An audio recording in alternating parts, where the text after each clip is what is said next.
As a Hindu born people, it's not that much difficult for us to understand that there is a high level of ignorance amongst our Hindu society. We can smell that. I can smell that, you can smell that, and he can smell that. And everybody of us, we can smell that. Yes, there is a high level of ignorance in our society. Although we have high level of scripture around the world, yes, although we have high level of scripture like Mahabharata, like Ramayana, we have Puranas, we have Upanishad, Vedas, but still our society is being facing a high level of ignorance. Do you want to know what is the reason of that ignorance? Generally we pose ourselves saying, yes, I follow Ramayana.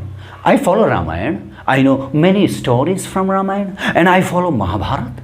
Every day I am reading Mahabharata in my house and I know so many stories from Mahabharata, and I read Bhagavad Gita also, and I know so many slokas, text from Bhagavad Gita, and I know there are so many branches of knowledge in our Vedic wisdom. I know that. And when we genuinely ask the people, do you follow Mahabharata? Yes, of course, why not? I follow Mahabharata. I am a Hindu and I follow Ramayana. I am a Hindu. I worship every day.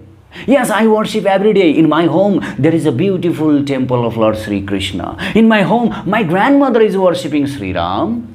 I am a Hindu. What are you talking this nonsense? Yes, people, they have this argument. But when we start telling them something about Sri Krishna, something about Sri Ram, let us suppose people, they are coming, they are posing their faith. They are showing themselves as so much faithful. But when we start talking about some heroic, there are so many unimaginable, inconceivable, unbelievable leelas of Sri Krishna and Sri Rama recorded in our books, Mahabharata and Ramayana, right? And those leelas, those stories, they cannot be understood by a practical mind of a normal people. And we have this experience also. Practical mind people, they cannot understand it, they cannot conceive those stories and those leelas. And when we start talking these leelas to the people, okay, you believe in Ramayana, right? You believe in Mahabharata? Yes, of course.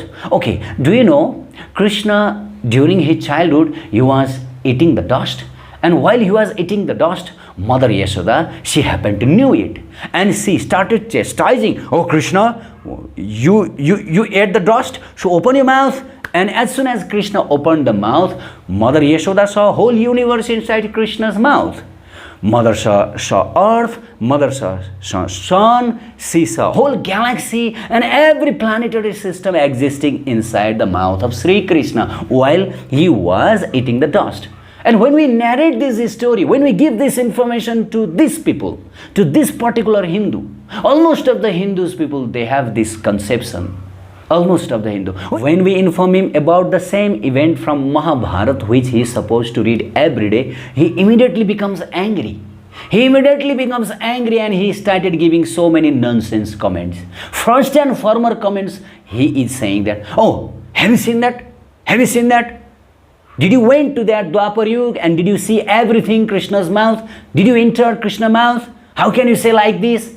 Yes. Now this is the point. He is saying himself as the follower of Mahabharata.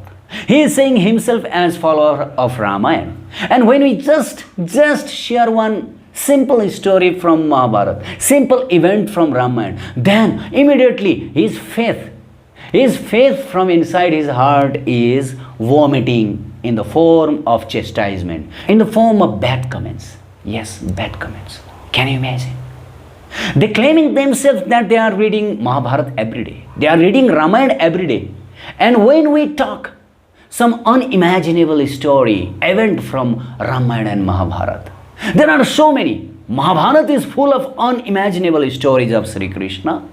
Ramayana is full of unimaginable, unbelievable. God means, what is the definition of God? Urugatha. In Sanskrit, God's another name is Urugatha. Urugatha, Uru means great. God is great. His activities are great.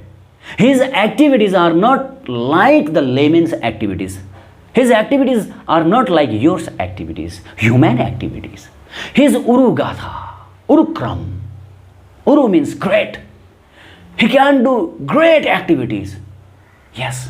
And when we narrate to the people these great activities of Sri Krishna, then people immediately becoming red. They are responding in a very unusual way. Unusual way. And at the same time, they are saying they are following, they are repeating, and this is like a parrot study. The faithlessness inside our heart is vomiting out in the form of so many unusual